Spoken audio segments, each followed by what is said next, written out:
All right, hello all. Sorry about the camera angle. So in this video, this is my response to season 1, episode 2 of What Would You Do? And periodically I will go back and listen to and watch all my videos. And I was like, I really like this one. And to refresh and recap, the scenario was you was at work. You had a deadline that you had to hit by 4 p.m. And if this is the first time you're watching my channel, it would probably be wise to go back and find season 1, episode 2. I'll link it at the bottom. So before you even listen to this, if you've gotten this far, go down and find season 1, episode 2 of What Would You Do? And then come back and listen to my response. Okay, don't cheat. Do not cheat. Because this is a series that we got going on. And I want to know what you would do, not what would you do after you hear what I would do. Okay, so cue the intro. Bow, bow, bow, bow, bow, bow, bow, bow, bow, bow, bow, bow. All right, so eventually we're gonna get a real intro. But for some reason, you guys like the intro for some reason. I don't know. Jennifer thinks it's crazy, but you know, hey, it is what it is. We are just getting started. We are a low budget channel. And eventually we will get there, okay? So, what would you do? Season 1, episode 2, called for you being at work. You got a deadline you got to hit by 4 p.m. You have you've taken your first break throughout the day, and I think it was like 11 something. I can't remember, 11:08 a.m. Power goes out. Bam. Lose your computer, you lose power in the building. Now, you're not worried about it because normally it comes right back up because you guys have a generator. But for some reason, it didn't kick on this time. Because normally, you know, you guys don't even barely notice that the power was out. It's like click and then, you know, you never use your computer, you never lose your computer screens. You don't lose the power in the building, all the above. So this time is different. The power goes out, the lights go out, computer goes out, and you're waiting around for the power to come back on, but it hasn't come on for like a couple, 2 or 3 minutes. You notice, you know, you hear a lot of commotion outside, and you look across the room, and it's a couple, 2 or 3 minutes into it. So this is, you know, some time has passed, and there's a huddle around one of your coworkers who slumped over his desk. And it dawned on you that he just came back from FMLA because he had open heart surgery.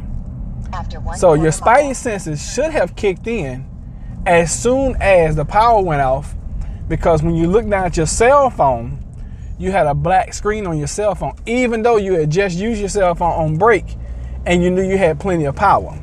So what do you do? Well, in my experience and from my research, that seems to be an EMP strike or a nuclear detonation somewhere. And if that is the case, that's almost like the worst case scenario, because you're going to get all of the above as far as STHF, Tiwaki, and WROL all linked into one, because it's not going to be long after that everything is going to go down. So the first thing I would do if I'm in that situation, and I verify that everybody else's phone is dead, I'm out of there. I'm gonna go to my car, and if you don't have anything, if you don't have items in your car for get home or food, water, things like that, go grab your lunch out the snack room if you can. If it's on the way, only if it's on the way, because you don't need to waste any time. Grab your food if you can get it on the way out. Grab your juices, your drinks, or whatever. Get down to your car. Pray to God it starts. And if it does start, you're still in trouble, because if the power's out like that and everything just goes dark, then that means the traffic lights are not going to be working, which means there's going to be traffic everywhere. So I teach you guys to keep walking shoes and walking boots. I prefer boots in your vehicle so that you can start beating feet home. It'd be wise to keep a collapsible bicycle that you can fold, a foldable bicycle. That would be wise to keep in your vehicle so that you can just unfold that joker and beat feet on home. Now, also it would be wise, especially if you're in a state that is legal for carrying, it'd be wise to go ahead and grab your weapon at that point in time. And anything out your car that you deem valuable to you. For example, your get home bag, if you have one, or whatever get home items that you have, you should have a get home bag in your car. And that should consist of at least 3 to 4 bottles of water, maybe a few protein bars, some graham bars, some cheese crackers. But you don't want to be doing a whole bunch of eating. I'm telling you now, you don't want to be doing a whole bunch of eating. Keep right. Because it's going to be, and depending on where you live, it's going to be a grueling trek home. And this is just the beginning. So in that situation of what would you do? That is what Roderick would do. Roderick would get out of that office as fast as possible before everybody realized what was going on. Whomever my best friend in there is or was, I tell them, hey, I'm gone. I suggest you leave too. Get home the best way you can. And if you tell them that, then they know it's serious because you guys have already talked about what? Being prepared. Now, if you're wrong, guess what? Then what does it cost you? It costs you, and you can tell your boss on the way out, be like, hey, I'm leaving. I'm taking the rest of the day, sick day. But you got the deadline, blah, blah, blah, blah. Hey, look, all of a sudden I feel, and I mean, it's going to be so much chaos. It's not going to really matter. But let's just say, for example, you're wrong and the power just went off and it comes back. Well, guess what? You can always turn back around and go back to work. No harm, no foul. And who wouldn't understand that, the power went off and you left? Who wouldn't understand that? Who wouldn't understand that, you got nervous and you went and hid somewhere? You went to the bathroom. I mean, good Lord, there's so many things you can say. But, I mean, you'll know instantly if you're on your way down to your car and the power comes back on, you'll know.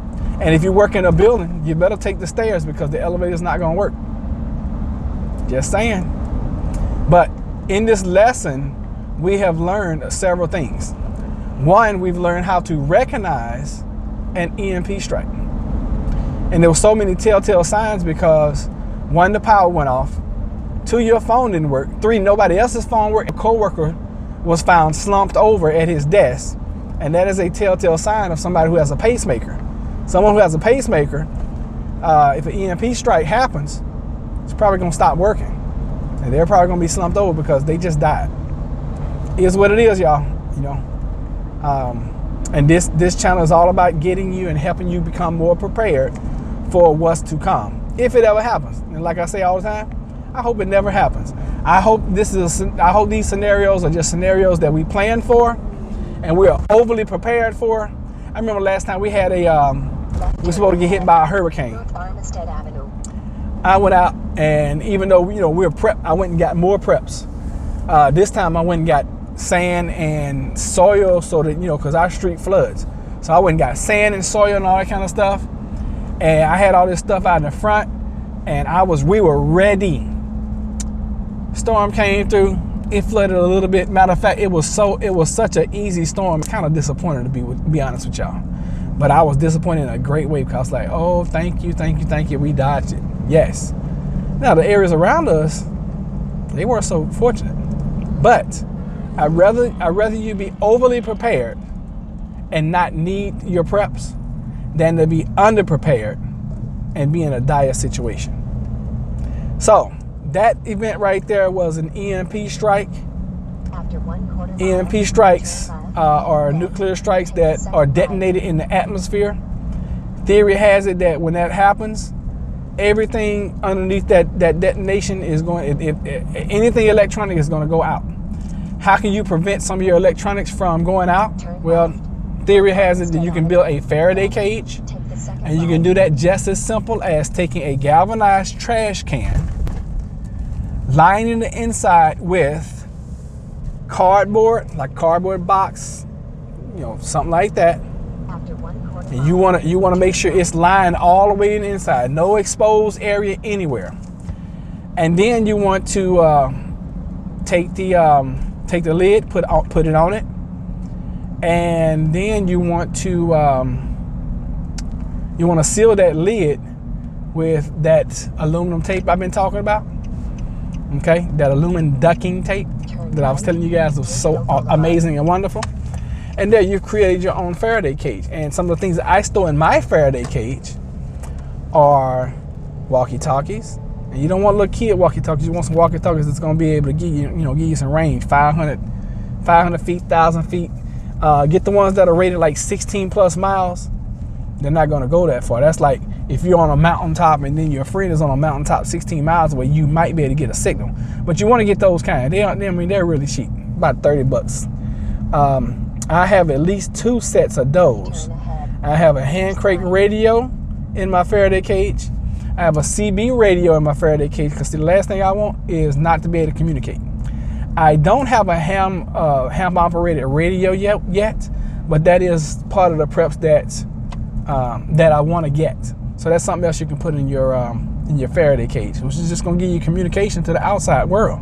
And remember, we're learning that 1 is none and 2 is 1. So it's not a bad idea to have multiples of all those items in your Faraday cage. And of course, you can put any other kind of electronics that are in there. You're not limited to what I just mentioned, but anything electronic, that's what you want to put in your Faraday cage. So if this has helped you, which I know it has, if this has entertained you, which I know it has, make sure you hit the like button. If this is your first time and you are not a subscriber, go ahead and do yourself a favor. Subscribe to the channel. We do this all the time. This is what we do, okay? A plant-based homestead prepper is all about helping you become a more plant-based eater, creating your homestead however and wherever you live, and making sure you are prepped for some of the things that may or may not happen in the future. And we also give, real world advice about certain items and certain things, because I did a video, I uploaded a video recently, and I talked about the one item that you can use now that could potentially save your property and your family from total devastation and destruction. You want to check that video out, okay? Because that's gonna help you and bless you now, as well as in the future if anything ever happens. So I'll link that video as well. So as always, thank y'all for being here. I love you, love you, love you. And you guys are amazing. I have the best subscribers ever. And thank you guys. I really appreciate it. Y'all be blessed. Take care.